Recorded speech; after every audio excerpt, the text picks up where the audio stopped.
ரொம்ப ரொம்ப ரொம்ப பூஞ்சை கோழிகள் போல பிள்ளைகளை உருவாக்கி வச்சிருக்கோம். பயம் பயம் பயம். அதாவது நான் படிக்கும்போது எனக்கு 10 வயசு இருக்கும்போது இந்த நரபலி சாமியார்கள்லாம் ரொம்ப பயங்கரமாக பிள்ளைகளெல்லாம் பிடித்து கொண்டு போகிறார்ன்ற சொல்கிற காலகட்டத்தில் நான் பள்ளிக்கூடத்துக்கு நடந்து தான் போனேன். இப்போ உண்மையாகவே பெசன்னெல்லாம் நரபலி சாமியார்கள் எல்லாம் இல்லை. ஆனால் என் பையனை நான் இன்னும் பள்ளிக்கூடத்துக்கு இன்னும் வெளியில் தனியாக அனுப்புறதுக்கு நான் தயாராக இல்லை. அப்போ ஒரு போன தலைமுறை இருக்கக்கூடிய அந்த தைரியம் கூட இந்த தலைமுறைக்கு இல்லாமல் போச்சு. எங்கேயுமே தனியாக அனுப்புறதே இல்லை பிள்ளைகளை, எதுக்குமே இல்லை. அப்புறம் திடீர்னு ஒரு நாள் அவங்களை இந்த வாழ்க்கையில் கொண்டு போய் தள்ளிவிட்டு நீ வாழுன்றப்ப அவன் திகச்சு போயிடறான். எப்படி வாழ்றதுனே அவனுக்கு தெரியல. ஒரு கணம் கூட அவனை சுயமாக வாழ்வதற்கு அனுமதிக்கவே இல்லாமல் நான் அந்த 10 வயசுல தனியாக சினிமாவுக்கு போயிட்டேன், திருவிழாவெல்லாம் தனியாக பார்த்துருக்கேன், கிணறுகளில் போய் தனியாக குளிச்சிருக்கேன். எல்லாமே என்னுடைய 10 வயசுல எனக்கு நடந்திருக்கு. ஆனால் இது எதுவுமே என் பையனுக்கு நான் தரவே இல்லை.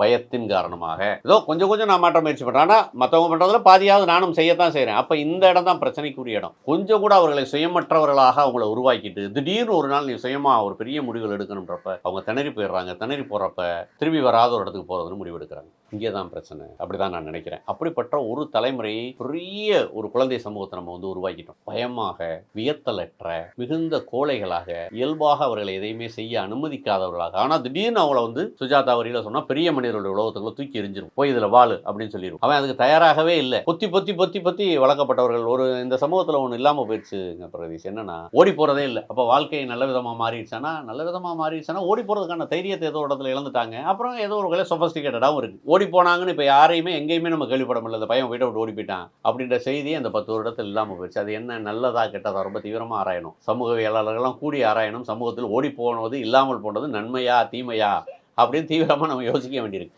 அப்போ இப்படிப்பட்ட ஒரு தலைமுறையை நம்ம உருவாக்குறோம். அவங்க என்ன செய்வாங்க? இப்படி தான் முடியும். அவங்களுக்கு அது ஒரு பெரிய பூதகரமாக இருக்குது. ஃபெயிலாக போகிறதுன்றது ஒரு விஷயமா உலகத்தில்? ஃபெயிலாக போகிறது ஒரு விஷயமே இல்லை. நான் +2 ஃபெயிலாக போனப்போ எனக்கு அரசியல் அறிமுகப்படுத்தின ஆசான் வாசல் நின்றார். சௌராஷ்டிரா ஸ்கூல் வாசலில் மார்க் ஷீட் வாங்கிட்டு வரும்போது, சாம் நீங்கள் இந்த பரீட்சையில் பாஸ் பண்ணியிருந்தீங்கன்னா கல்வி முறை உங்களை ஜெயிச்சிருச்சு. நீங்கள் ஃபெயில் ஆகிட்டனால கல்வி முறையை நீங்கள் ஜெயிச்சிட்டீங்க, வாங்க போவோம் சினிமாக்குன்னு சினிமா கொண்டு போயிட்டார். மார்க் ஷீட்டை வாங்கிட்டு நேராக அபிராமி தேட்டருக்குள்ளே தான் போனோம்.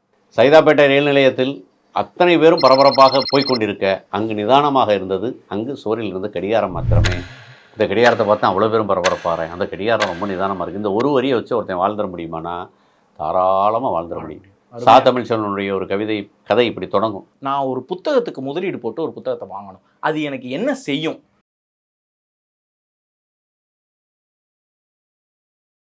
ஆரோக்கியமான வாழ்க்கைக்கு ஆராவில் ஹெல்த் மிக்ஸ் auravil.in வெப்சைட்ல இருந்து வாங்கலாம்.